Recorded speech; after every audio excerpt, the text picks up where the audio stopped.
I'm a big I was a musical theater boy, so Maestro dig it very much. I Oh, saw it good. I saw it in Middleburg and the audience went crazy.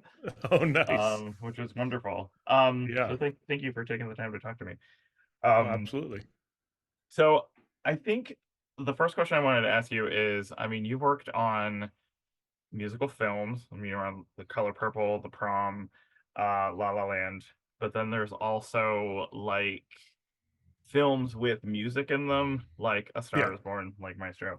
Um, I guess I wanted to know if you could tell somebody like the best like differentiation between the two of them, what would you say? Well, I think that's a great question. I think the reality of the traditional musical for years has been, here's a dialogue, here's scene, and then play the music, and then they lip sync something. Right. And I think, audiences have gotten more sophisticated in the way that they watch a movie, the way they Hmm. listen to a movie, and what they expect. Like, when we were all younger, we can watch those movies now and go, oh, those visual effects are weird, but like back then we watched them and it's like they look totally real to us. Whoa. Yeah, so I Yeah. think I think the same thing is happening with sound. Um, like in La La Land, the goal was for it not to feel like you were just listening to a record and the actors were lip syncing along. Now, sometimes they were, but Hmm. like Emma Stone's big performance in that was not. She Right. was singing it live. Stars Born was the same idea where it's like, let's get their performances live. And then Bradley decided, okay, look, for this, musical, this film about, this amazing conductor and amazing, musical legend. Let's do the same thing. Let's get the Hmm. audience in the middle of the orchestra. Let's record it live so that we're Okay. not pulling any tricks on the audience, and that'll just enable the audience to get fully invested in these characters, in a way that we haven't yet done. And so, Hmm. that was the trick. So the big question, I guess what I'm saying is, like, we used to fake it more than we do now, in traditional musicals. Sound wise, Yeah. you would have the actors come in, they'd sing their parts, and then they'd lip sync on set, because it's a really difficult task to get it all live, Hmm. on set. So that's where, the big changes happened for us, at least on the production side. Hmm. We get the opportunity, especially on this film, to do it all live, to get it, to make the audience feel like it feels to be on set watching these musicians play. Yeah, there's something that I will say about every single time that, we do get a big set piece with a lot of music. I do really feel like, and I've also seen the movie in several different, not formats, but I saw it once at a film festival in like Mhm. it was like a conference room that they converted into a theater. And then I saw it at a press screening in an actual theater. And Right. then I've seen it at home. And I do feel like every single time that I've seen it, no matter what circumstances there are, it does feel like the music is, I feel like I'm watching the music live. It does Yeah. feel like I'm very present and seeing something for the first time, like Leonard Bernstein is like debuting a Yeah. thing. Yeah. No, I mean, that's the thing. It's like, the goal is to, we want to put the audience in there, Hmm. with Lenny. And, you believe Bradley's Lenny, you believe Felicia, or Carey Mulligan is Felicia. It's like, Hmm.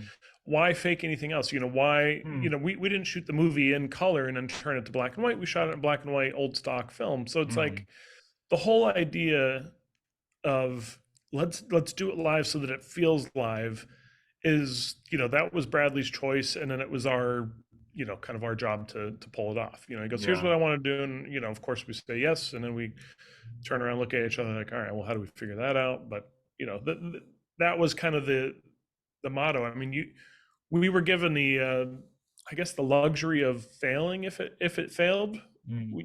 It's all, Mm. it could be fixed, Mm. but we were given that latitude to go, I think we can do it. Let's do it. Here's how we're going to do it. So, yeah, Okay. anytime you see something being played, sung, rehearsed, anything in the film that you actually see the people doing the sound that we say they're doing it. Yeah. That's why it feels real. Okay. Yeah. Yeah, because Um, otherwise you'll know. I mean, you'll sit there and you'll watch it, yeah, and we all know when it's faked. It's fine. I mean, sometimes there's nothing you can do, but the goal on this one was just let's do it. like when you watch Mary Poppins now, like the old movie, you can tell there looks like it. Yeah, of course. Yeah, and Okay. that's okay. And Yeah, that's sometimes like great. a movie like Mary Poppins, like does it have to feel real? No, No. I mean it's like not knocking any musical, Hmm. and sometimes a musical is just a fantasy, and fantasies don't have to feel real. But in the Yeah, moments when it should feel real or should have some deeper, better emotion, I think you get it out of a real performance than something that was pre-recorded months earlier. of course. I mean, I like realism with my waiter penguins as much as the next guy. Yeah, exactly. Of course. You know how hard Um, it is to train those penguins? They just eat the food. oh God. Um, I do want to ask about a couple of the musical sequences, but I do want to ask first. I think this is a weird thing to like kind of be obsessed with, but like Sure. I really like that sort of super sophisticated New York City like party culture. Like Uh huh. I was so like thrilled to there was so much of it in this movie. And I love that it just doesn't exist in one room. There's we see Lenny going in and out of like dark corners, moving to one floor to the other. I just Hmm. felt like those sequences, a lot like the musical sequences, it literally felt like I was attending a party, and I guess I wanted to know like the mix on that. Was that hard to vary from party to party? Yeah. So here's the funny thing about that. So that scene is scheduled for 3 days of shooting.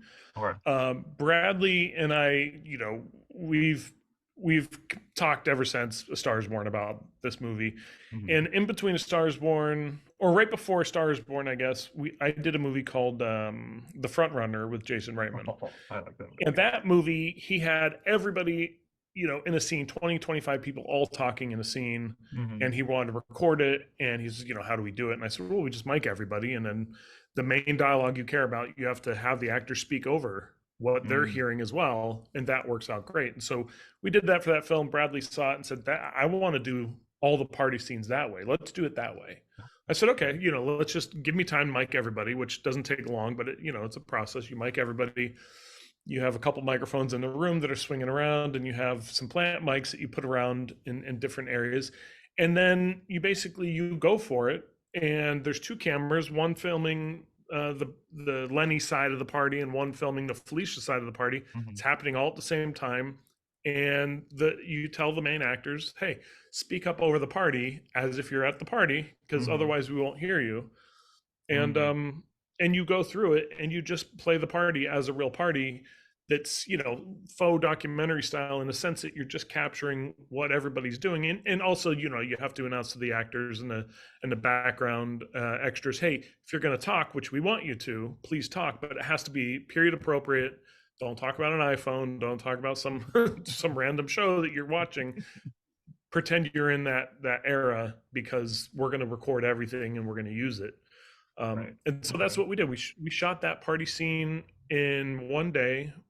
We didn't do any, massive reshoots, or we didn't change lighting, anything. It was basically, let's just shoot a couple takes and then go from there and see where the party goes. Obviously, we shoot the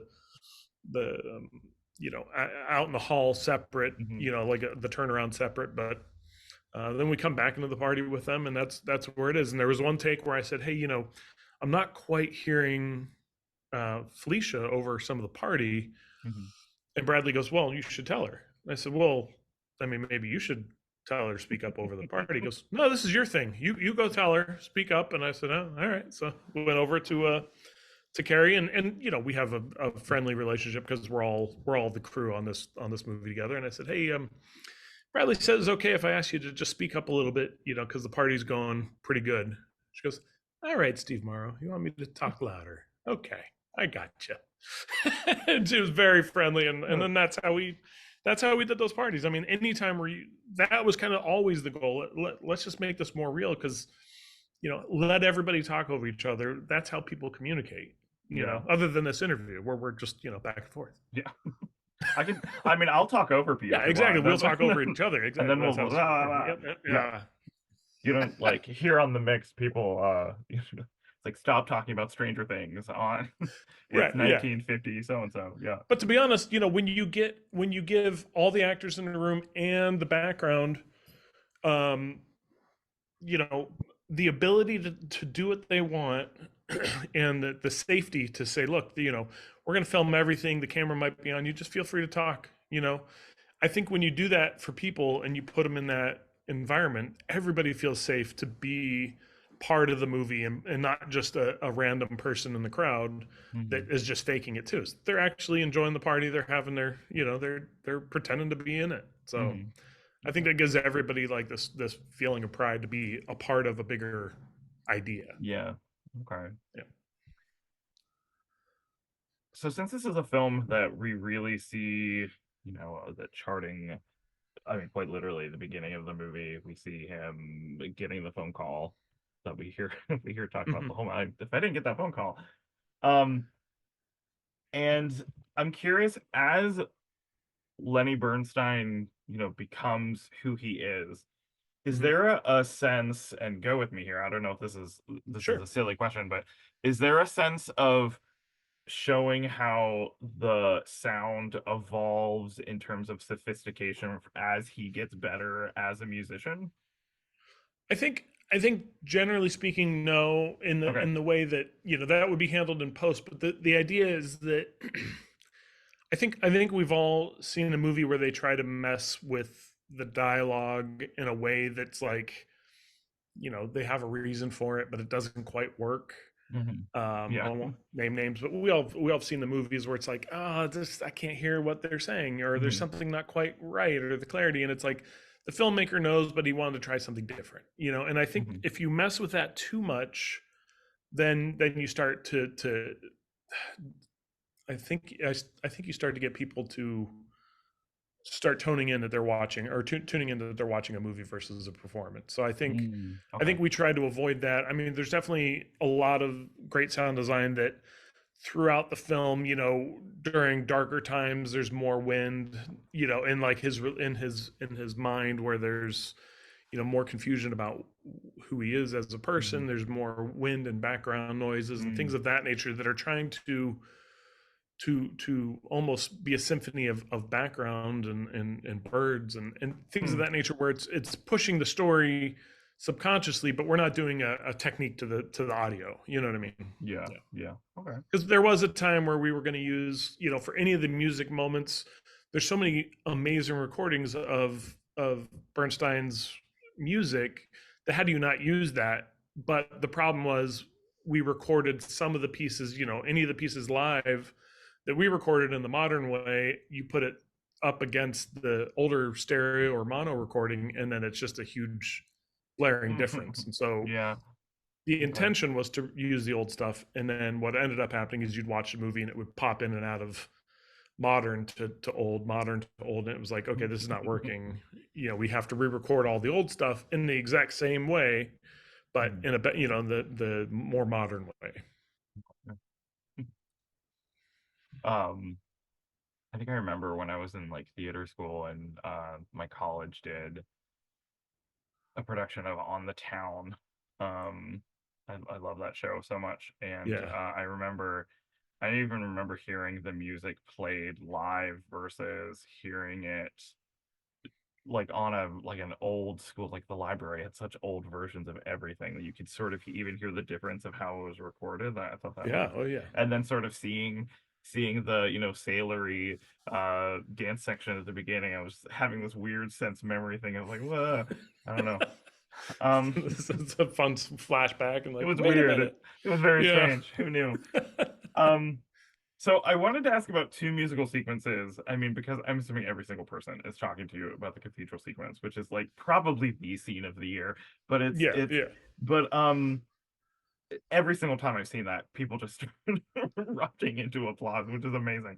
But I kind of wanted to ask about it, I guess, in a different way, because you have this huge, I kept thinking of space and environment Yeah. and putting that up against um having singers in the Make Your Garden Grow sequence, which I love that song, and I love how the camera is close to them and they're panning across them, and I feel like that has to, mess with sound and everything like that.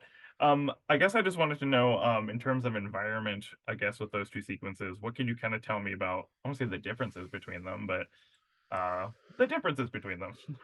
Yeah, I mean, so we learned, let's say at the beginning of the movie, at the beginning of the shooting schedule, we had a scene where he's teaching conducting, right? Hmm. That's at the end of the movie. Yeah. And there's a moment, that was also recorded live. There was a moment when, the camera department was setting up a shot. We had gone in there for 2 days before and kind of rigged everything up and we're ready to go. Camera department comes in and Maddie and I, cinematographer, him and I have done a bunch of movies together and we're very friendly together. Hmm. And he starts moving the stuff, and I said, "Hold on, what do we move?" And he goes, "Well, I got to put the dolly track here and this and that." I said, "Ooh, yeah." I said, "We're trying to record this live, and if you move the orchestra out of the way, we're going to have to move some mics out of the way, to Okay. to record them properly." And he goes, "Oh, okay. Well, how long will that take?" I said, "It's probably going to take a couple of hours." And he went, "Oh, okay, we can't do that." And then John Mang, who's Mango, the dolly grip, said, "Okay, what Hmm. if we put a jib arm on, put the track further back, and we'll just jib arm over the orchestra? Will that work?" And I said, "Yeah, that'll work because at least they'll be in the same zone. Will the microphone that's directly above the camera hear the camera more? Yeah, but we can adjust that and clean that Hmm. and fix it." And so that's that basic idea from sound to camera, um, illuminated everybody to, okay, we're going to have to adjust our standard shooting process in a way that also doesn't disrupt an orchestra that's about to play live. We'll have to figure out how to float the camera over them. So when we were setting up that cathedral shot, you know, it took him a couple hours to figure out and Bradley had this idea and he wanted to float over the orchestra. And so we had stand-in violinist, going up and down with the bow just to make sure the Hmm. camera's gonna, you know, clear the bow because you don't want them to stop Yeah. playing because the camera's over them. That would be the disaster Hmm. in the song. So those are all the considerations that were made kind of to get that process going, like in a different way. Like, okay, we can't just move everything. If even if they're off camera, they have to keep going. Hmm. It's like that's not a thing. So that's yeah. I mean the environment also, like there's some very quiet, delicate pieces of that song, Hmm. and the whole world outside has to be quiet. Yeah. Because we can't have a fire truck going through. We can't have people slamming doors on the outside. So Hmm. it became a big lockdown because that the cost of doing a live orchestra and recording a live orchestra and having is just astronomically high that you Hmm. can't. Normally you do it on a stage. It's all very controlled. This is a 600-year-old cathedral. Hmm. You know, in England. So you had to make sure that everything was locked down and properly done so that you could get the good recording. Yeah. Um, yeah, did that answer or did I just go way No, off? you're good. I Okay. gave you a rambling question. Yeah, So no, because I was like, I don't know. no, We're talking about there's the something even music. about like the I don't know. I've been in those kind of rooms like with the Make Your Garden Grow sequence with Yeah, those like wood, the wood everything's wood, yeah, and you're like, yeah. why? But it sounds good that way. I don't know. Yeah, no, Okay. I mean that room was made. I mean that room is a rehearsal room Yeah. made for recording. So that's like that was definitely an easier room to set up. Hmm. We hung everything from the ceiling, and they have access to the ceiling. We didn't have to bring in lifts and all this other stuff. So that was much more, that was much easier to record Yeah. Okay. and to set up. We did it the night before, and then shot the next day, and then we were done. Whereas Ely Cathedral took a few days, much longer. Prep and shoot and tear down. So Yeah. Okay. yeah, Well, thank you for letting me I will admit I know nothing about sound, and I think what you guys do is really fascinating. So when I think that my ears perk up to like what great sound is, and I was like, all yeah. right, the sound people are really bringing it. So I appreciate that. yeah, I think it's great. I want to see it again. This is a movie that I just want to keep coming back to. Maybe it's just the music I just want to keep Yeah. revisiting, and the No, I mean, performances are fantastic. So, this is a movie that I've watched more, I think, than any other film I've done. mm, Just I love the movie. I love the experience of watching it, and it's just it breaks me up every time. I mean, it really does. And a lot of time I think the crews can get jaded over the job, but mhm. to me, this is such a pleasure of a movie that the moments I broke down on set watching the performances happen, it still hits me. When I Mhm. watch it in the theater. So Yeah, I love that people love the movie because I think you don't always get to do these kind of movies, where people yeah, just really connect to it, and to me that's the special thing. So I'm glad that you also are enjoying it, and yeah, I'm happy that we had this conversation. yeah.